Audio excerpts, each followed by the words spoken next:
human reproduction. All humans are sexually reproducing and viviparous. Viviparous means giving birth to young ones. That means zygote develops into a young one inside the body of female organism. Female यानी mother के body के अंदर zygote का development होता है और वो young one में डेवलप हो जाता है। यंग वन में डेवलप होने के बाद गेस्टेशनल पीरियड के बाद उसकी डिलीवरी हो जाती है। तो इस तरह के सिस्टम को हम लोग विविपैरिटी बोलते हैं। एक ओविपेरस होता है। ओविपेरस का मीन एग लेइंग एनिमल्स। बहुत सारे एनिमल्स हैं जो एग लेइंग करते हैं, बाद में एग हैचिंग के बाद यंग वन में डेवलप होता है। तो इस तरह से हमने देखा कि विविपेरस और ओविपेरस। अब हम आते हैं रिप्रोडक्टिव इवेंट्स के बारे में कि रिप्रोडक्शन में कौन कौन से इवेंट होते हैं। खास करके ह्यूमन के बारे में हम यहाँ डिस्कस करेंगे कि कौन कौन से स्टेजेज होते हैं, इवेंट्स होते हैं। तो सबसे पहला स्टेज होता है gametogenesis. Gametogenesis means formation of gametes. तो फॉर्मेशन ऑफ गैमेट्स में मेल में स्पर्म का फॉर्मेशन और फीमेल में ओवम का फॉर्मेशन। तो स्पर्मेटोजेनेसिस और oogenesis। इसके बाद इंसेमिनेशन है। Insemination means transfer of sperm into female genital tract is called insemination. इसके बाद नेक्स्ट स्टेज है fertilisation. Fusion of male and female gamete leads to formation of zygote. Female और male gamete के fusion से zygote का formation, ये fertilisation है। फिर इम्प्लांटेशन, जो जाइगोट का फॉर्मेशन हुआ उसमें डेवलपमेंट होगा, डेवलपमेंट से ब्लास्टोसिस बनेगी और ये ब्लास्टोसिस इम्प्लांट होगा यूटेरस के अंदर। फिर गेस्टेशन, गेस्टेशन का मतलब इम्प्लांटेशन के बाद जो ब्लास्टोसिस्ट है या एम्ब्रियो है उसका प्रॉपर डेवलपमेंट होकर के यंग वन चाइल्ड का फॉर्मेशन होगा। और इसके बाद जो नेक्स्ट स्टेज है वो है पार्ट्यूशन। पार्ट्यूशन का मतलब डिलीवरी ऑफ बेबी। तो इस तरह से हमने देखा कि रिप्रोडक्टिव इवेंट्स में gametogenesis, insemination, fertilisation, implantation and gestation and then after parturition और डिलीवरी ऑफ बेबी। अब हम मेल रिप्रोडक्टिव पार्ट्स के बारे में बात करें। Now we will see male reproductive system. तो male reproductive system is located in pelvic region और इसमें क्या क्या होते हैं, एक वन पेयर ऑफ टेस्टिस होता है जो कि प्राइमरी सेक्स ऑर्गन है। इसके अलावा accessory ducts, glands and external genitalia. हम सबसे पहले टेस्टिस के बारे में बात करेंगे। टेस्टिस जो है वो एब्डोमिनल कैविटी के बाहर, थोड़ा सा बाहर सिचुएटेड होता है। या फिगर आप देख रहे हैं यहाँ पे, ये एब्डोमिनल कैविटी है और इसके बाहर ये टेस्टिस है। टेस्टिस एक सैक में होता है जिसको कि हम लोग स्क्रोटम बोलते हैं।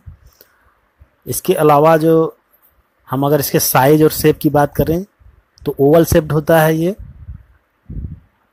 एब्डोमिनल कैविटी से बाहर होने का रीज़न ये है कि स्पर्मेटोजेनेसिस के लिए जो टेम्परेचर चाहिए वो बॉडी के टेम्परेचर से थोड़ा कम होना चाहिए, यानी 2 to 2.5 डिग्री टेम्परेचर कम होना चाहिए। तो यहाँ पे जो टेम्परेचर होता है वो थोड़ा कम होता है क्योंकि ये एब्डोमिनल कैविटी से ये बाहर की तरफ है। तो इस तरह से स्पर्मेटोजेनेसिस के लिए स्क्रोटल सैक इज इम्पॉर्टेंट। तो अब हम आते हैं साइज के बारे में। तो साइज इनकी क्या है, ओवल शेप्ड है, 4 to 5 सेंटीमीटर इनकी लेंथ है और विथ है 2 to 3 सेंटीमीटर। और टेस्टिस एक डेंस कवर से कवर्ड होता है। तो इसके बाद हम देखते हैं कि इसका डिटेल स्ट्रक्चर देखेंगे टेस्टिस का। तो टेस्टिस में हम यहाँ पे डिटेल स्ट्रक्चर देखें तो टेस्टिस बहुत सारे छोटे छोटे लोब्यूल से मिलकर बना होता है। इनकी लगभग 250 lobules.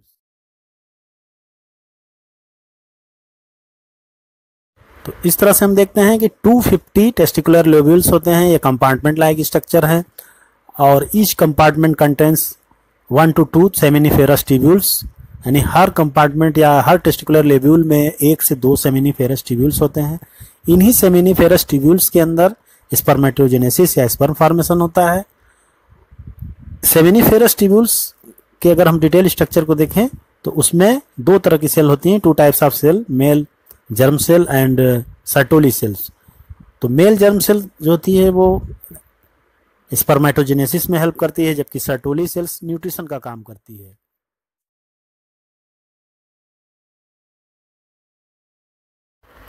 The regions outside the seminiferous tubules, called interstitial space, contain small blood vessel and interstitial cells are leading cells. Leading cells synthesize and secrete testicular hormone called androgen. Basically, it is testosterone. Other immunologically competent cell are also present. तो अगर हम sectional view में देखें seminiferous tubule के या testis का हम sectional view देखते हैं तो ये जो स्ट्रक्चर दिखाई दे रहे हैं ये सेमिनिफेरस ट्यूब्यूल्स हैं। और इन सेमिनिफेरस ट्यूब्यूल के अंदर जर्म सेल और नर्व सेल होती हैं, सर्टोली सेल्स। इधर आप देख रहे हैं स्पर्मेटोजेनेसिस के डिफरेंट स्टेज दिखाई दे रहे हैं यहाँ पे। ये सेमिनिफेरस ट्यूब्यूल्स हैं, इनके बीच ये जो हिस्सा है यहाँ पे इसके बीच बीच में हमें बहुत सारी लीडिंग सेल दिखाई पड़ती है, इंटरस्टिशियल सेल। ये यहाँ पर इंटरस्टिशियल सेल या लीडिंग सेल होती हैं। ये एंड्रोजन या टेस्टिकुलर हार्मोन होती हैं, टेस्टोस्टेरोन, उसका सिक्रीशन करती है। तो इस तरह से ये पूरी प्रोसेस हम देख रहे हैं। सेमिनिफेरस ट्यूब्यूल्स के अंदर germ cell and sertoli cells है और बाहर की तरफ यहाँ पे लीडिंग सेल हैं।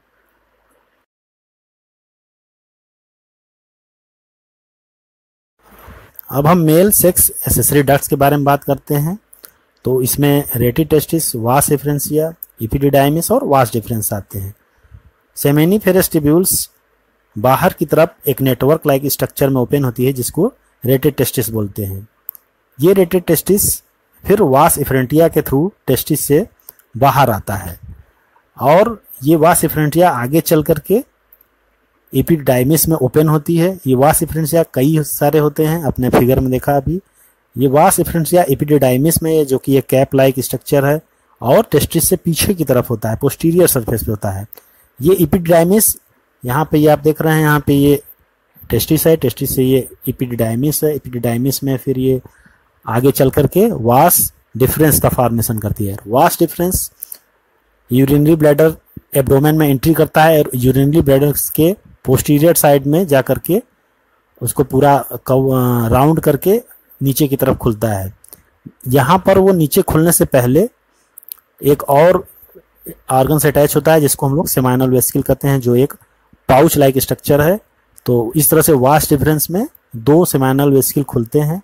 सेमाइनल वेसिकल से जुड़ने के बाद अब ये वास डिफरेंस इजैकुलेटरी डक्ट बोला जाता है।